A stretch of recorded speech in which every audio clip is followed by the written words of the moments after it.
ए पोरे, ए उठ लवकर. एकटी जेवण बनवते सुनबाई, तू उठून जेवण बनव चल. काय गाई, झोपू दे ना मला. आता आले ना वहिनी, करू दे ना तिला काम. काय होतंय केली तर? ती करल म्हणजे ह्याच्या आधी तू करत होतीस ना, मग आता तू करायचं. उठ लवकर, झोपू दे मला, तू जा. उठ उठ लवकर उठ.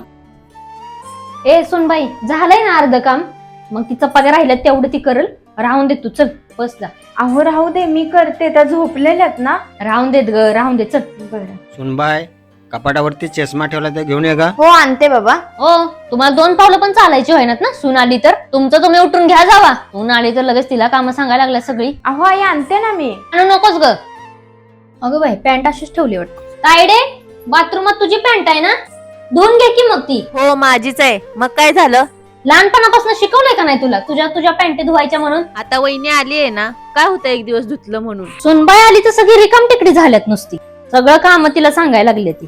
मोलकरी नाही वे ती. विद्या, टिफिन दे ग, मला उशीर होतोय. हा देते, एकच मिनिट. थांब ग तुझा. तिथं बसून काय ऑर्डर सोडतोय सुनबाईला? मी जे ती तवा किचन वरनं घेऊन जातस ना डबा, मग आता कशाला तुला हातात पाहिजे? उठण घेऊन जा. आई तुम्ही सकाळपासून माझी बाजू घेऊन का भांडताय? तू बस बस, सांगते तुला मी. अगं सुनबाई, मला माहितीये एवढ्या वयात तू जबाबदाऱ्या नाही पेलू शकत सगळ्या. आई हे सगळं माहितीये मला, पण मी प्रयत्न करतेय की हे सगळं मी निभावू शकेल. प्रयत्न तू लाख करशील ग, पण बघ कसं असतं, प्रत्येक मुलगी तिच्या माहेरी एकदम राणीसारखं राहते, एकदम परी म्हणून वावरते, आणि सासरी गेल्यावर डायरेक्ट तिला नोकरानी बनवून ठेवतात ग. अगं सुनबाई, कारण माझ्या बाबतीत ना हेच घडलं होतं. या वयात सगळ्या जबाबदाऱ्या माझ्यावर टाकल्या आणि मी जगणंच विसरून गेले ग. त्यामुळे तुझ्या बाबतीत ना मला हे घडून द्यायचं नाही. त्यामुळे मी सगळ्यांना सकाळपासून बोलते. तू त्याचं टेन्शन घेऊ नको, मी तुझ्या हाय पाठीशी उभी खंबीरपणे. आई खरंच तुम्ही सासू नाही, आईपेक्षा पण खूप महान आहात हो. तुम्हाला माहितीये, लग्ना अगोदर मला असं वाटत होतं की लग्न झाल्यावर मला आईसारखं प्रेम करणारी सासू मिळेल का, माझ्या छोट्या छोट्या गोष्टींचा आनंद जपणारी सासू मला मिळेल का.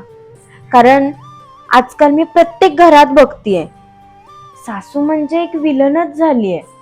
प्रत्येक सुनेला सासू नको असते, सासू जबाबदारी टाकते, पण तुम्ही प्रत्येकाच्या जबाबदाऱ्या एकमेकांना वाटून देताय. का तर मला त्रास होऊ नये, मी या घरात कम्फर्टेबल राहावी म्हणून. खरंच तुम्ही खूप ग्रेट आहात.